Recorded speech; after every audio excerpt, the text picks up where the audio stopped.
Om Gyanatimirandasya Gyananjanam Shalakaya Chakshurunmilitam Yena Tasmai Shri Gurave Namaha. Gurave Gaurachandraya Radhikaya Stadalaye Krishnaya Krishna Bhaktaya Tadbhaktaya Namo Namaha. Narayanam Gurum Vande Sharanyam Bhakta Bandhavam Gauramanubhishtam Purnam Radha Dasyam Pradayakam Rupanugacharya Varam Rupamanjari Preshtakam Patita Pavana Bandhavam Yugacharya Narayanam Vancha Kalpatarubhyascha Kripa Sindhubhya Evacha Patitanam Pavanebhyo Vaishnavebhyo Namo Namaha. Namo Mahavadanyaya Krishna Prema Pradayate Krishnaya Krishna Chaitanya Namne Gaura Tvise Namaha. Shama Sundara Shrikanda Shrikara Smirahasara Murali Manohara Radhikara Shikamamu Kripanide Swapriya Charana Kinkarim Kuru Tapta Kanchana Gaurangi Radhe Vrindavaneshwari Vrishabhanushrute Devi Pranamami Haripriye Vrindai Tulasi Deviyai Priyai Keshavasya Krishna Bhakti Prade Devi Satyavatyai Namo Namaha. Shri Krishna Chaitanya Prabhu Nityananda Shri Advaita Gadadhara Shri Vasadi Gaura Bhakta Vrinda Hare Krishna Krishna Krishna Hare Hare Hare Ramo Ramo Ramo Hare Hare. Primeiramente eu gostaria de dar início oferecendo as minhas mais humildes e respeitosas reverências à poeira dos pés de lótus de Paramaradatama Shri Guru Pada Padma Nitya Lila Pravishta Om Vishnupada Paramahamsa Paribrajacharya Astotara Sata Srimad Srila Bhaktivedanta Narayana Goswami Maharaj Srila Gurudeva. E a todos Shri Rupanu Gauriya Guru Varga, a todos Tridandis Sannyasis, Brahmacharis, Vaishnavas e Vaishnavis, e a todos aqui hoje reunidos as minhas mais respeitosas reverências.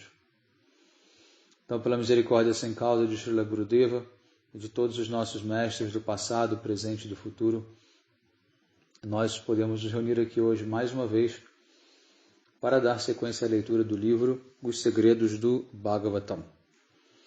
Bom, então tecnicamente nós já terminamos o livro. Essa aula a partir de hoje é uma parte do apêndice que Gurudeva vai fazer aqui, vai explicar algumas canções famosas e também mais ao final vai falar sobre o mês de Purushottama, que logo agora, no mês de setembro e outubro, nós teremos o mês de Purushottama, que é um mês extra, que é o mês que entra para regular o calendário lunar, e é um mês muito importante, tão importante quanto o mês de Kartika. Bom, a gente vai explicar isso depois com mais detalhes. Então, a canção que vai ser lida hoje é a canção de Yashomatinandana, que traduzindo seria o filho de mãe Yashoda. Essa canção ela é utilizada para o Arati do meio-dia, a adoração da deidade do meio-dia. E ela é seguida da canção Jai Radha Madhava Kunja Bihari. Tá? Na Gaudia, pelo menos, da missão do meu Gurudeva, nós cantamos sempre duas canções por Arati. Tá? De manhã no Mangalarati cantamos a canção do Mangalarati e o Vibhavari Shesha. Depois no Arati da tarde, essas duas que eu mencionei, Yashomatinandana e Jai Radha Madhava. Depois no Arati da noite cantamos o Gaura Arati e depois o Yugala Arati. Assim, todas essas canções elas também têm diferentes níveis de entendimento de acordo com a capacidade do devoto, o nível dele de fazer bhajana, o nível de compreensão dele. Mas é claro que Gurudeva vem e ele revela para nós significados ali ocultos, e isso já nos joga, isso já nos linka, automaticamente nos puxa para dentro daquela realidade, tá? E nos faz avançar. Então, o inverso também existe. Não é que você tem que necessariamente ser avançado para entender o significado. Pode ser que alguém dê para você o significado e por isso você avance. E é de fato assim que funciona na maioria das vezes. Quando o Gurudeva revela para nós as escrituras, ele está fazendo com que nós avancemos. Ele está nos dando a qualificação para avançar. Correto? Então existem esses dois movimentos, essas duas possibilidades. Na maioria das vezes o que acontece é isso. Ou seja, o Gurudeva vem, dá misericórdia, nos revela um conhecimento mais profundo e automaticamente, se nós tivermos aquela conexão interna, maturidade interna para receber, pronto. Nós já somos automaticamente puxados para aquela realidade superior e assim nós avançamos em Bhakti. Tá? Então, qual que é o ingrediente necessário? É a avidez. Ou seja, eu não tenho qualificação, eu não posso acessar por mim mesmo. Mas eu tenho avidez, eu quero. Então, quando o Gurudeva quiser dar essa misericórdia, eu estou ali pronto. Essa deve ser a nossa postura. Quando você se tornar qualificado, e não importa, qualquer texto que você pegue, você já acessa os diferentes níveis por si só. Então, com certeza Gurudeva ele foi muito misericordioso. Então, eu sempre gosto de definir essa palavra misericórdia. Ela significa do latim miseris accordes, ou seja, aquela pessoa que aceita as suas misérias. Ela aceita a sua posição de caído, de desqualificado, e ainda assim ela te oferece algo o qual você não merece, mas ainda assim ela oferece. Então, se você tem a avidez de querer ser melhor, de querer alcançar a realidade transcendental, mesmo sabendo também das suas próprias misérias, aí você está de fato qualificado para isso. Lembre-se sempre, você não se cura da doença antes de tomar o remédio. E no caso da nossa doença espiritual, qual é o único remédio? O único remédio é ouvir Harikatha, entrar dentro da realidade de Krishna. Esse é o nosso melhor remédio. Tá? Então, quanto mais nós tomamos esse remédio, mais sãos ficamos, mais sanos ficamos, e, em consequência disso, mais profundo conseguimos adentrar dentro da filosofia. Bom, essa canção ela começa dizendo Yashomati Nandana Brajo Varunagara Gokularanjana Kana Gopi Paranadhana Madana Manohara Kaliya Damana Vidana. É a primeira parte. Que literalmente significa, eu vou fazer a leitura primeiro literal da canção toda, depois o Gurudeva vem com o comentário dele. Krishna é o amado filho de mãe Yashoda, Yashomati Nandana. E ele é o maior herói de Vrindavana, Brajo Varunagara. Ele é o prazer de Gokula, Gokularanjana Kana. E ele é Kana, ou seja, Kana é o nome de Krishna. É uma forma afetuosa de você chamar Krishna, é Kana. Tá? K-A-N-A, Kana. Ele é o tesouro da vida das gopis, ou seja, Gopi Paranadhana. E ele é o encantador do Cupido, Madana Manohara. E ele é o carrasco da serpente Kaliya. Kaliya Damana Vidhana. Aquele que pune a serpente Kaliya.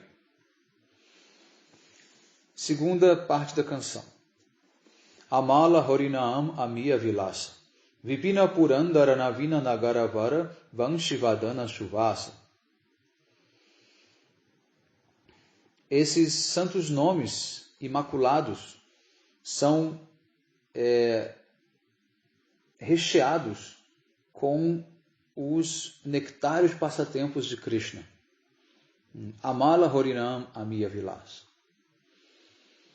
Krishna é o rei da floresta de Braja, Bipina Purandara.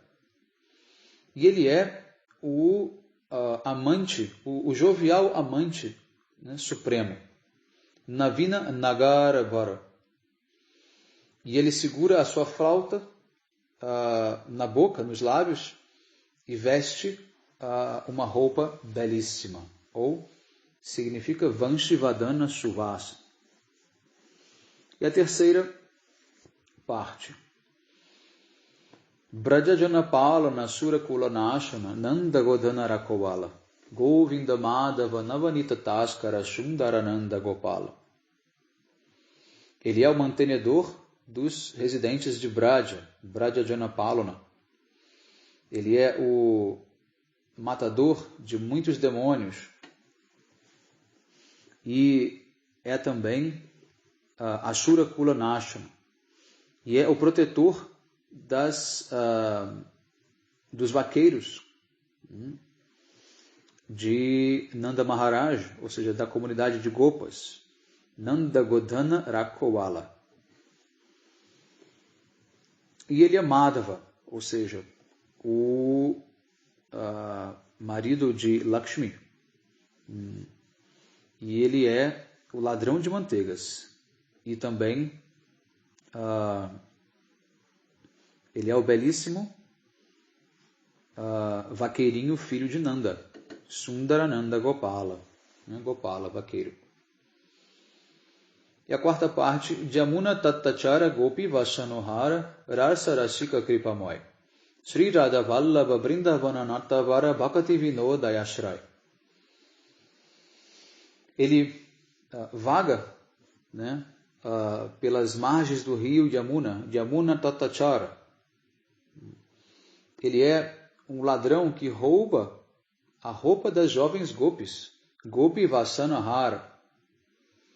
E ele é o desfrutador da Rasa Lila, ou seja, Rasa Rasika Kripamoy. Ele é cheio de misericórdia, ele é Kripamoy. E ele é o amado de Radha, Sri Radha Vallabha. Ele é o melhor dançarino de Vrindavana, Brindavana Natavara.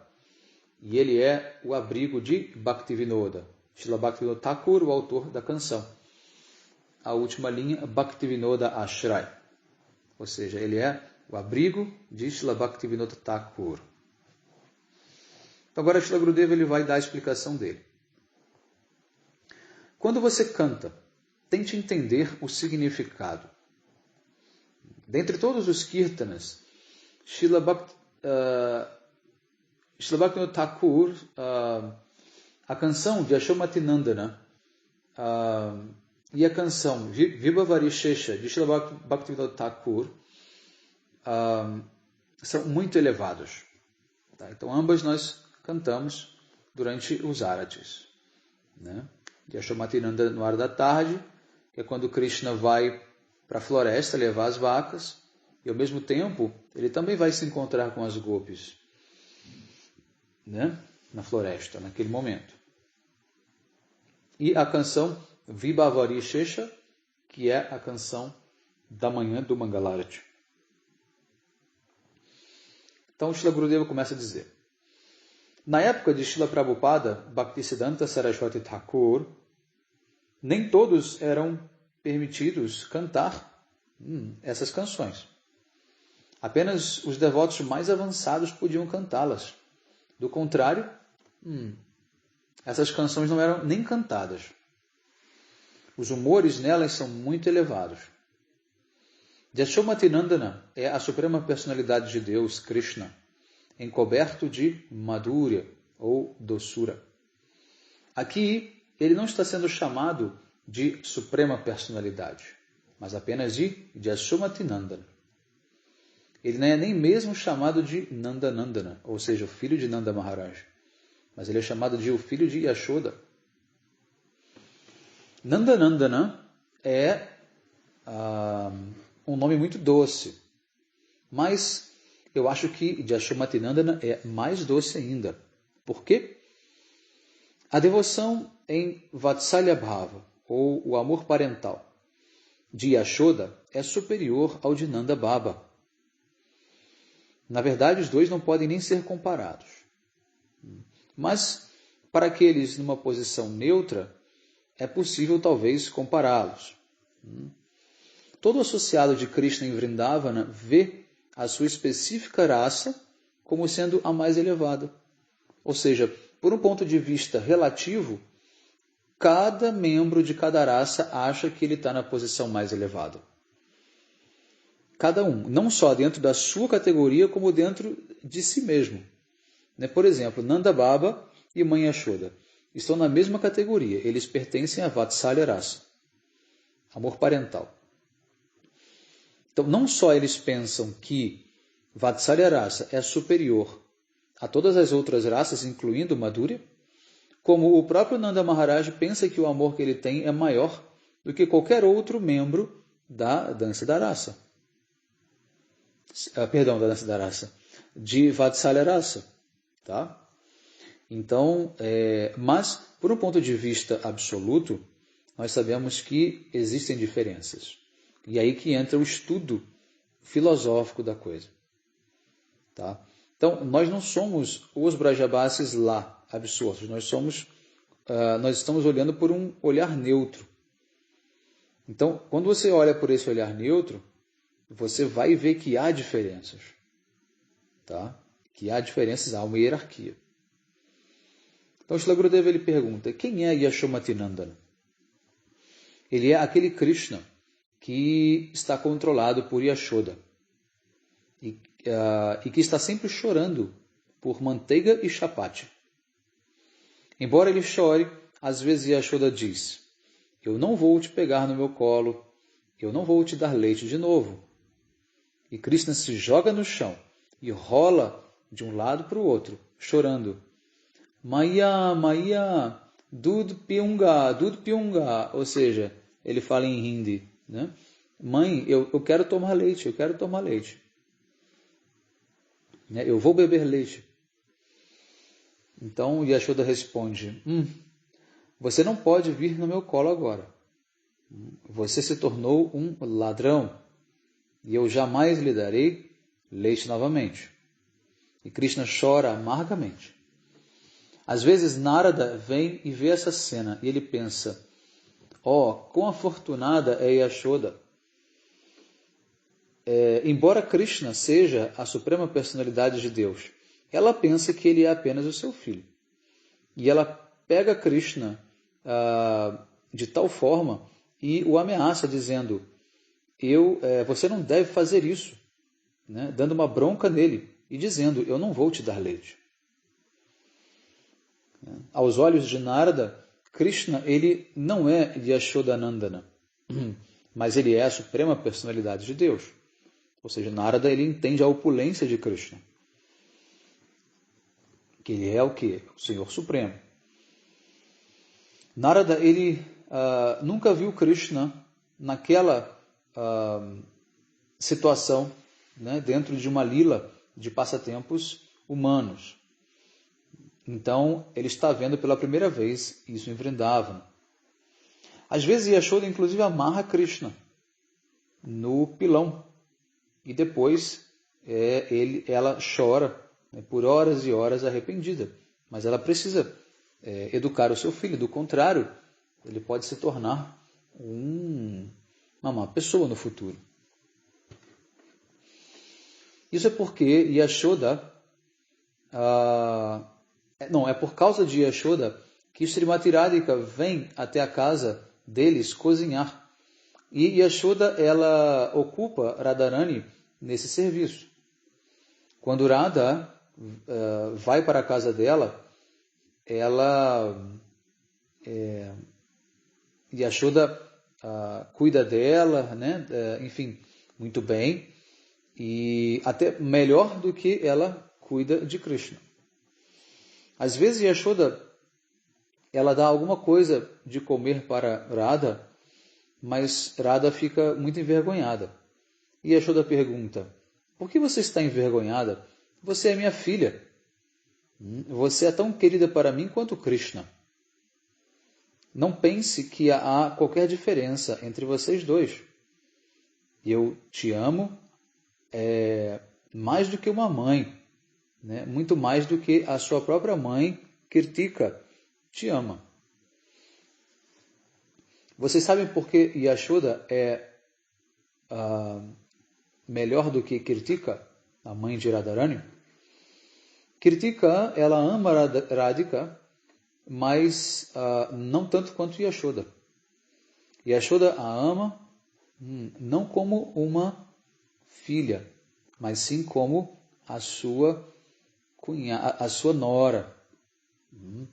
Por quê? Porque Yashoda, desde o começo, queria que Radharani se casasse com Krishna. E é por isso que ela ama muito Radharani. Então imagina, ela tem muito amor por Krishna. E aquela que será a companheira de Krishna, que é o próprio amor de Krishna, merece tanto amor quanto, ou até mais, né, do que Yashoda dá para Krishna. Então é por isso que Gurudeva diz que Yashoda ama mais Radha do que a própria mãe dela.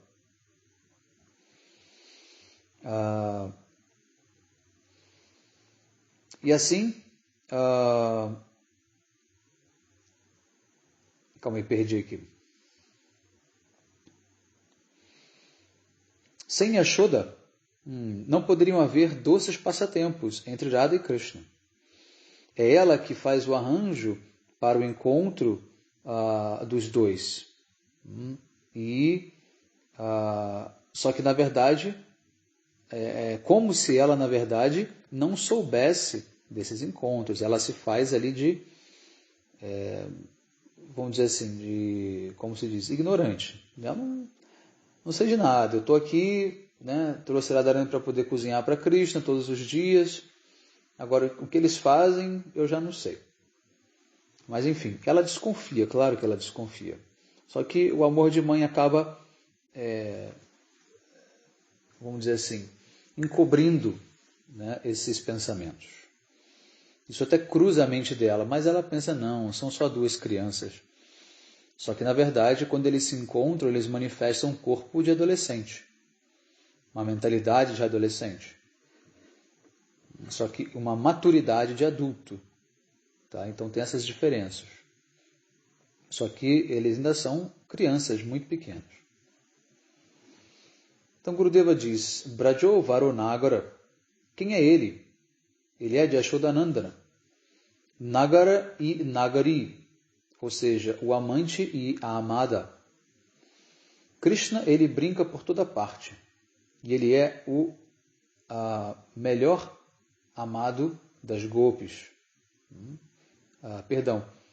Amante das gopis. Gokula Ranjana Kana. Gokula. Gopakula Samuha. Samuhe significa todos os grupos. Grupos de todos os gopas. Né? De todas as gopis. De vacas. De vaqueiros de modo geral. E também grupos de bezerros. E dos vaqueirinhos. Em toda parte, Krishna está brincando e fazendo passatempos, vilasa. Ele vai pastorear as suas vacas, mas por que ele vai? Existe um outro motivo por trás, porque ele considera que, se ele for, todos irão certamente pensar que ele está com as vacas. Mas por que Krishna realmente está indo? Ele está indo para se encontrar com as gopis. Nos países ocidentais, meninos e meninas, eles se encontram, né, diariamente. Isso não é muito bom. Mas a maneira como as gopis se encontram com Krishna, ou seja, de forma indireta, né, não tão direta, né, não é uma coisa assim tão aberta, né, isso faz Krishna muito feliz. As gopis vão para se encontrar com Krishna com muita dificuldade, não se importando com os seus pais, com os seus sogros, vizinhos, etc. E assim, Krishna as encontra e faz a Rasa Lila. E é por isso que ele é chamado de Nagara. Nagara significa o herói, mas o herói no sentido do amante-herói. Tá? O principal amante, aquele que conquista todas as demais amadas. Então ele é Brajo Varonagara. Tá? Ele é o maior amante de Vrindavana. Ele simplesmente ama todas. Tem relação com todas. E todas amam ele. E quem é Kana? Kana é Kanaya. É o próprio Krishna. Gopi Paranadhana. Krishna, ele é a vida e a alma, né? Prana. O prana das gopis. E as gopis são também a vida e a alma de Krishna. Ambos são verdadeiros, ou seja, a palavra Gopi Paranadhana tanto se refere ao fato de Krishna ser a vida e a alma, né? Ou seja, o tesouro supremo, Paranadhana, Dhana é tesouro, né? Ou Prana, Pranadhana, é o tesouro da vida, do Prana, né? Do ar vital, né? Quanto também de Krishna, vice-versa. Sem Krishna, as gopis não podem permanecer vivas. Você sabe o que aconteceu com as gopis quando Krishna foi para Mathura? Eu vou falar um pouco mais desse assunto bastante confidencial. Eu quero, na verdade, dizer muito mais, mas eu não posso. Eu vou deixar isso para o futuro. Eu não posso explicar tudo para vocês agora. Então, continuaremos ao longo dos próximos anos falando, né, sobre todos esses assuntos, indo cada vez mais fundo. Então, Srila Gurudeva continua dizendo: Jashoda, ela também é uma gopi. Todas as gopis, tanto jovens quanto velhas, né, todas as senhoras, de Vrindavana, tanto jovens quanto velhas, são gopis, são chamadas gopis. Mas Lalita, Vishaka, né, e outras como elas são as gopis aqui referidas nesse contexto. Então, quando a gente está falando de gopis, a gente está falando aqui das gopis jovens. Tá? As gopis jovens. Quando a gente fala Krishna vai na casa das gopis roubar manteiga, essas gopis são as gopis mais velhas. Então tem um contexto. Tá? Então, qual o significado de gopi? O que significa essa palavra gopi? Aquela que consegue manter Krishna secretamente em seu coração. Aquela que não consegue tirar Krishna de dentro do próprio coração é uma gopi. A palavra gopi vem de goponia, ou seja, secreto. Gupta, escondido. Tá? Ou seja, as gopis são aquelas que mantêm em segredo o amor que elas têm por Krishna. E tudo que elas fazem é sempre disfarçado. Elas não fazem nada às vistas. Elas não revelam os seus sentimentos à vista.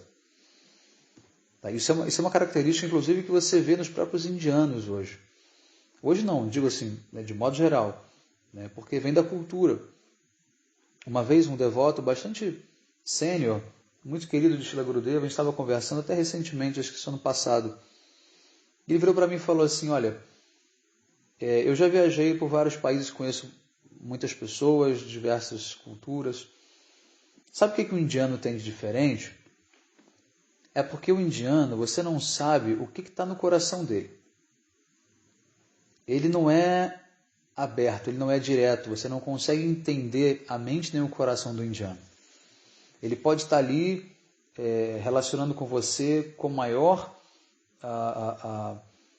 entrega, entusiasmo, fazendo 1000 planos e elogios, né, com você. E na verdade ele não está nem um pouco interessado. Ele não gosta de você nem um pouco. Ele tem outras intenções. Não que a gente não veja isso no Ocidente, claro que a gente vê. Mas, de modo geral, e eu falo isso por experiência própria, realmente, a relação dos ocidentais ela é muito direta. Olha, bateu o olho, não gostou, já fica distante. Né? Já teve alguma coisa estranha, pronto, já não fala mais. O indiano não é assim. O indiano não é assim. Eles vão convivendo de tal maneira que você pode odiar alguém, mas à vista você parece que é o melhor amigo daquela pessoa. O ocidental raramente consegue fazer isso. Raramente. Tá? Raramente. Bom, então, a cultura védica, ela traz essa coisa de você ter uma relação social, que é uma coisa, é uma realidade. E a outra é a tua realidade íntima. Eles conseguem separar muito bem as coisas. Já o ocidental não. O ocidental ele acha que tudo tem que ser intimidade. Você tem que tratar as pessoas do seu trabalho igual você trata os seus amigos íntimos, igual você trata os seus filhos, você trata o seu filho como o seu amigo íntimo como se fosse um filho. O ocidental ele não consegue separar as coisas. Ele acha que tudo tem que ser sempre um local de desfrute e que todo mundo é íntimo. Tanto que você vai ver um ocidental, principalmente um brasileiro, na primeira conversa, no primeiro dia que ele vê alguém, já falar de toda a vida dele, de tudo que aconteceu. O cara já abre o coração dele assim como se fosse o melhor amigo na frente dele. Na Índia isso é impossível. Na Índia, até você entender a mente do indiano, o que está passando por trás da cabeça dele, dentro da cabeça dele, perdão, o que está dentro do coração dele, nossa, isso pode levar vidas e até mesmo você não consegue entender. Ele vai ter atitudes assim ao longo dos anos que você vai se surpreender e você vai achar, poxa, eu achei que aquela pessoa estava indo para um lado completamente diferente, que ela tinha uma outra visão, que ela tinha uma outra postura, enfim. Eles têm uma capacidade também de superar as diferenças, né, muito grande. Imagina, é uma sociedade de mais de 1 bilhão de pessoas. Então você... E eles têm aquela coisa, aquele respeito, né, aquela honra, que é muito forte. Vocês podem ver isso muito bem no Mahabharata. Tá? Krishna ele jamais perdeu o respeito e a cordialidade para com os seus primos do lado dos Kauravas, né? Mesmo Duryodhana fazendo o que ele fez. Não só Krishna, o próprio Arjuna também, os outros, nunca perdiam a etiqueta, nunca. Não tinha aquela coisa de bater boca, botar dedo na cara, isso não existe. Vamos para o campo de batalha? Vamos, a gente se mata lá. Agora, saiu desse campo de batalha, eles vão se sentar na mesma tenda, vão às vezes jogar xadrez, vão conversar, vão se respeitar enquanto familiares. Já pararam para pensar sobre esse nível de relação que eles mantinham? Isso é muito difícil no Ocidente, praticamente impossível. Então eu já vi como o indiano ele tem essa capacidade de num dia, por qualquer razão que seja, teve ali uma situação, teve uma discussão, teve uma briga, teve alguma política pesada, alguém jogou contra alguém, e enfim, no dia seguinte eles estão juntos ali no templo, fazendo seva, se relacionando normal, trocando uma ideia. Olha, é impressionante. Eu confesso que no começo eu achei muito estranho aquilo. Porque para mim, né, com a minha mentalidade de ocidental, que hoje já mudou bastante, eu já me indianizei bastante, mas no começo foi muito difícil, porque eu via certas figuras ali no templo que não queriam nada sério, era bagunçar o coreto, e faziam muitas coisas erradas. E os outros indianos se relacionavam com eles com a maior diplomacia. Só que os caras eram assim, tipo, marginais, entendeu? E estavam ali no templo roubando, enfim, fazendo várias coisas erradas. Tá? Então, para nós ocidentais era assim, olha, eu não gostei daquele cara, não vou nem olhar para a cara dele, não falo com ele, não me relaciono, entendeu? Nem dou bom dia, não falo Hare Krishna, não falo nada. Porque o cara não é uma boa pessoa, o cara está ali para, humilhar os ocidentais, né, tentar roubar, tirar dinheiro, uma vantagem. Claro que é tudo feito assim, né, com muita malandragem. Os indianos são muito malandros. Tá? A arte da malandragem está na Índia, não está no Brasil. O Brasil é fichinha perto dos indianos. Né? Lá é a cultura mais antiga do mundo. Você não tem como querer competir em nada com eles. Eles são bons em tudo, até no que não presta. Tá? Então, para nós ocidentais é muito difícil isso. Mas com os anos lá, já são 13 anos convivendo com eles intensamente, e a gente tem que aprender, né, a ser diplomático realmente. E uma vez eu me lembro até que estavam tendo uns problemas sérios lá no templo, e enfim, e eu estava naquela de querer resolver e tudo mais, me indignar. E os líderes, vejam bem, os líderes, né, o presidente da associação lá do templo e outros e tal, devotos bem sêniores, viraram para mim e falaram assim: olha, você é bem intencionado, mas você precisa ser mais diplomático. Você não pode simplesmente chegar e extravasar e achar e falar o que você está pensando, mesmo que você esteja certo, porque não é assim que funciona. Então, olha como é que é o nível da coisa. Não é assim que funciona. Né? Primeiro, por quê? Por duas razões. Primeiro, porque nós estamos numa sociedade espiritual. Né? Nós estamos aqui numa instituição espiritual, e aqui quem manda é Krishna, quem manda é Radharani, quem manda é Gurudeva. Então, assim, no ashram você aprende que você não é um justiceiro social, você não tem como fazer justiça social dentro de um ashram. Quem manda ali é Krishna, quem manda ali é Gurudeva. Mesmo que Gurudeva não esteja nem fisicamente, porque espiritualmente ele está presente, então quem manda é ele vai mandar sempre. Então nós temos que ver, ouvir, mas não falar nada. E temos que deixar nas mãos de Krishna. A não ser que nós sejamos uma autoridade ali. Tá? No caso, se eu fosse um presidente de templo, eu poderia tomar uma atitude, mas como eu não sou, eu não posso, eu não devo me intrometer. Né? Só porque eu estou vendo alguma coisa de errado. Isso é uma coisa que na mentalidade do ocidental meio que não funciona. O ocidental ele foi empoderado, né, para ser o lacrador, né, para ver uma injustiça e pegar um megafone e partir para cima. Né? Só que na vida espiritual funciona de maneira diferente, e eu tive que me adequar, reaprender e entender, porque no começo eu também não entendia muito bem como funcionava isso. Era difícil para mim entender, porque eu tive toda uma educação que me fazia acreditar no oposto. Tá? Só que com o tempo, com a maturidade, eu fui vendo que realmente faz sentido. Faz sentido. E outra, isso ajuda muito o nosso próprio bhajan, na nossa própria prática espiritual, porque você entende que, na verdade, você não vai conseguir mudar a situação da maneira como você queria, só fazendo denúncias, enfim, ou reclamações, ou apontando o dedo para fulano e ciclano, porque é tudo muito maior do que você. A misericórdia que existe em receber alguém num ashram, ela é muito maior do que qualquer erro que aquela pessoa possa vir a cometer.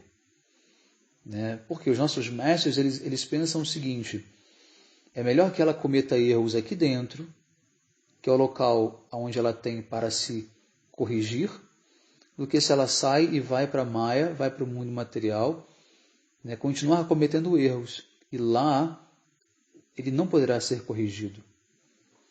Porque ele só se corrige se ele ver o exemplo de um Vaishnava. O corrigir-se aqui significa se tornar um Vaishnava. Um Vaishnava digno de verdade, com as qualidades de um Vaishnava. Não é só vestir tilaka, vestir dhoti, colocar tilaka e kanti. Não é isso. Você ter o comportamento de um Vaishnava, e você só aprende isso convivendo com Vaishnavas. Então os Vaishnavas, eles têm que tolerar muito esse mau comportamento de certas pessoas para um bem maior que é para aquela própria pessoa. O Gurudeva não vai ganhar absolutamente nada, ele vai ser muitas vezes roubado, prejudicado, mas ele ainda assim mantém aquela pessoa junto, porque ele sabe que só assim aquela pessoa pode melhorar.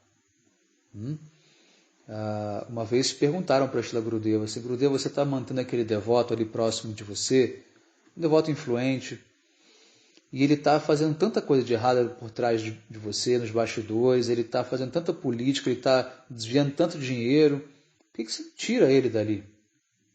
Você sabe, não sabe de tudo isso? Aí Gurudeva falou assim, claro que eu sei. Só que o seva que ele faz é importante. E se eu mandar ele embora, né, lançar ele no mundo, ele vai fazer tão pior do que ele está fazendo aqui. Isso não vai ser bom nem para o mundo e nem para ele. Então, para salvar o mundo de alguém que pode fazer coisas piores, eu prefiro deixar ele aqui, fazendo coisas menos piores, perto de mim, porque eu posso ajudá-lo de fato. Olha que nível de misericórdia, olha que nível, olha que, sabe, não tem nem como descrever, né, esse sentimento de Srila Gurudeva, como se fosse um oceano de amor. É uma conclusão que deixa qualquer um em silêncio, você não tem como argumentar diante desse amor, dessa misericórdia, dessa compaixão. E você só vê isso nos Vaishnavas. E aí a gente entende que se no fundo aquela pessoa cometer ofensas, automaticamente ela vai sair por si só do ashram. Ela vai sair por si só. E uma coisa que o indiano tem é paciência. Eles têm muita paciência. Eles não pensam no agora, no amanhã. Eles pensam daqui a anos para frente. Eles podem tolerar situações assim por anos a fio, sabendo que um dia aquilo vai se resolver. Entende? Não por conta deles, porque isso é humildade. Quando o devoto está no ashram, está na vida espiritual, ele tem humildade. Ele entende que se ele sofrer qualquer dor ou injustiça, isso é karma dele, já começa por aí. Se ele tentar ajudar alguém, muitas vezes ele não terá essa capacidade. Então ele se mantém neutro. E ele ora para Krishna, fala, Krishna, você está no controle. E você é o controlador supremo. Você está dentro de cada átomo. Como é que você não está vendo uma situação dessa? Claro que Krishna está vendo. Claro que Paramatma vê. Então, se eles veem, quem sou eu, para querer interferir nisso? Então, eu simplesmente me abstenho e faço o meu bhajan e canto Hare Krishna. E procuro me focar na minha prática. Entende? Então, esse nível de maturidade que a gente vê nos Vaishnavas, isso é uma coisa que é muito tocante, é muito profundo. E assim, praticamente impossível você ver isso no Ocidente. Tá? Bom, voltando aqui então ao nosso texto. Desculpe por ter ido muito longe, mas enfim, uma coisa vai puxando a outra, quando você vê, você já está fora do seu ponto, do seu tópico. Mas o fato é que a palavra gopi significa isso. Significa o quê? Oculto, escondido, encoberto, velado, disfarçado. São como camaleões. Você não sabe o que está no coração de Radharani, ninguém sabe. Ela não deixa transparecer absolutamente nada. Nada, nada, nada. Tá? Ninguém nem imagina, ninguém nem sonha. A não ser Jyotila e Kutila, que é a sua sogra e a sua nora, que desconfiam, que ela tem relação com Krishna, por conta do próprio passatempo, pedir que haja essa desconfiança. Mas, de modo geral, ninguém mais desconfia, tanto que todo mundo sempre fala para Jyotila e Kutila, fala, olha, para de pensar isso de Radharani, ela é muito pura. E aí tem sempre uma situação que faz com que elas precisem testar Radharani. E Radharani ela passa no teste, mas quem falha no teste é a própria Jyotila e Kutila. Ou seja, demonstrando que elas não são castas, né, que elas não são sérias, etc, etc. Bom, então, a próxima aqui linha, Madana Manohara. Krishna ele é o cupido dos cupidos do cupido. Né? Ou seja, ele é Manamata Manamata. Ele é a forma que encanta o próprio cupido, que é quem agita o coração dos outros, que é quem traz luxúria no coração dos outros. Ele é o senhor da luxúria, o cupido. Ele faz com que todos se atraiam por ele, mas Krishna faz com que o cupido se atraia por ele. Srimati Radhika, ela é aqui uma palavra sânscrita, não é o feminino, ela é Cupida. Tá? Cupida, no caso, é uma palavra sânscrita, não é porque está escrito em inglês e em sânscrito, não é português. Ela é a Cupida, ou seja, aquela que tem a capacidade de encantar milhões e milhões e milhões de vezes mais do que o cupido dos cupidos, que é Krishna. Ou seja, se Krishna ele é Madana Mohana, ele é aquele que encanta o cupido, Radharani é Madana Mohana Mohini. Ela é aquela que encanta a mente de Krishna, que é quem encanta a mente do cupido. Aqui tem até uma coincidência da palavra cupida, né, ser similar com o feminino do cupido em português, mas é sânscrito também, cupida. Aí a gente já vê também, olha, uma análise etimológica, como a palavra cupido surgiu. Né? Porque a palavra cupido direto é o quê? É o Kamdeva, né? Ou então Madan, né? Tem vários sinônimos, né? E Cupida é aquela que encanta até aquele que encanta os cupidos, que é Radharani. Próximo, Kaliya Damana Vidhana, significa aquele que puniu a serpente Kaliya. E é então aqui algo curioso, porque Srila Bhaktivinoda Thakur trouxe esse Kaliya Damana Vidhana, esse nome para essa canção. Anteriormente, ele só falou de passatempos doces de Krishna. E porque de repente ele trouxe esse veneno no meio dessa doçura, no meio desse néctar, que é o veneno dessa cobra de Kaliya. Por que ele misturou esse passatempo que é de Krishna pisando na cabeça de um demônio serpente, no meio de uma descrição de vários passatempos doces de Vrindavana, de Krishna com as gopis, com as vacas, com a mãe? Por que Srila Bhaktivinoda Thakur fez isso? Gurudeva levanta esse questionamento. Porque, na verdade, Gurudeva diz, isso não é veneno. Foi com essa lila que, pela primeira vez, Krishna ele conseguiu enganar as gopis e trazer todas para próximo dele. Krishna queria impressionar as gopis. Ele tinha mais ou menos 6 ou 7 anos de idade, elas, né? E Krishna tinha 8. E Krishna ele queria demonstrar o quão bravo ele era. Então ele queria dançar para as gopis. Então o pisotear na cabeça da serpente, aquilo era só um detalhe no passatempo. Krishna estava, na verdade, dançando para as gopis que estavam ali na beira do rio Yamuna, observando, né, Krishna pisotear a cabeça da serpente. Para todos os demais Brajabasis, era o que ele estava fazendo. Ele estava pisoteando nas milhares de cabeças da cobra. Mas para as gopis e para ele aquilo era uma dança de o quê? Uma dança de exibição, como se fosse o pavão dançando para a pavoa.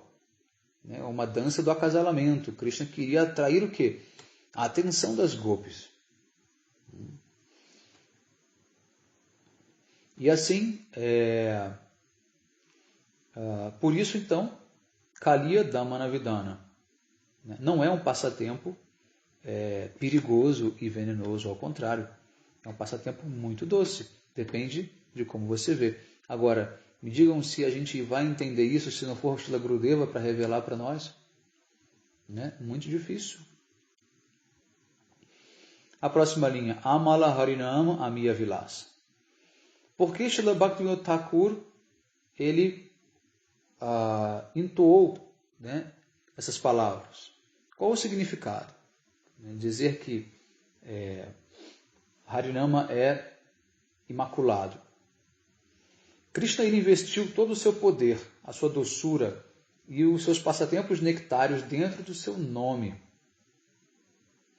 A sua doçura, E se você cantar o Harinama, né, Yashomatinandana, ele virá até você.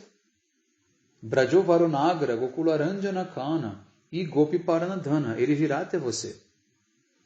Todos esses nomes estão presentes em Harinama. Ou seja, ele está cantando os nomes de Krishna. Então ele disse, Amala Harinam Amiya Vilasa. Então quando você cantar os nomes puros de Krishna, no humor específico, do relacionamento específico com Krishna, você vai entender cada um desses nomes em relação a esse sentimento, ou seja, as diferentes raças. Krishna é o meu pranadhana, ele é a riqueza da minha vida. Em qual relação? Todos os passatempos, então, eles poderão ser explicados facilmente e se manifestarão dentro do seu coração. Esse é o processo. Amala Harinam. Você não deve pensar que isso são apenas palavras. Amala significa puro, imaculado. E Amiya significa néctar. Vilasa, passatempos. Ou seja, dançar e cantar, Rasa Lila. O Vilasa, especificamente, são os passatempos de Rasa Lila. Tá? Então, às vezes, Krishna, ele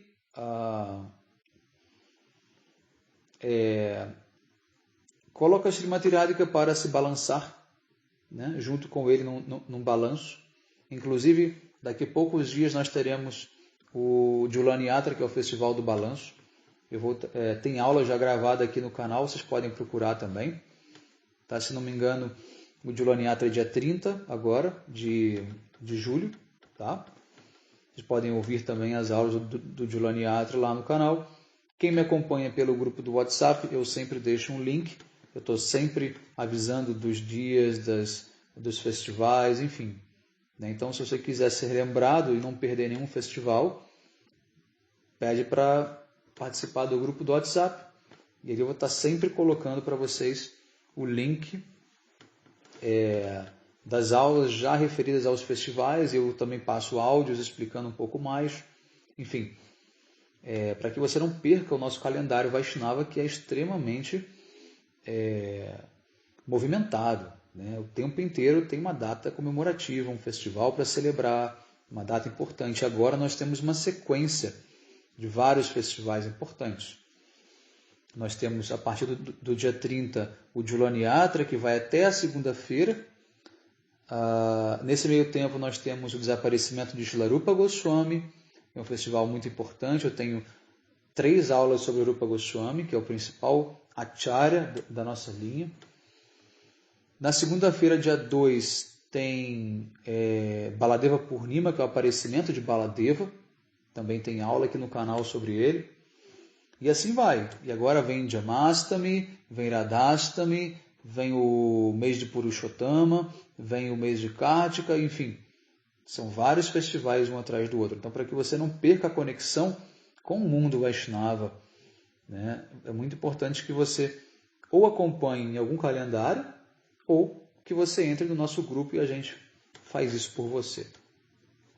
Bom, só para terminar essa parte, então, Krishna às vezes ele coloca Radharani para se balançar e assim ele vai controlando a velocidade do balanço e ele quer deixar Radharani com medo e ele vai acelerando, né, até que o vestido de Radharani voa, né, e ela fica com tanto medo que ela não sabe mais se ela segura o vestido, se ela segura na corda, né? Então ela simplesmente faz o quê? Ela pula no colo de Krishna, abraça ele e assim Krishna fica feliz porque era o objetivo dele.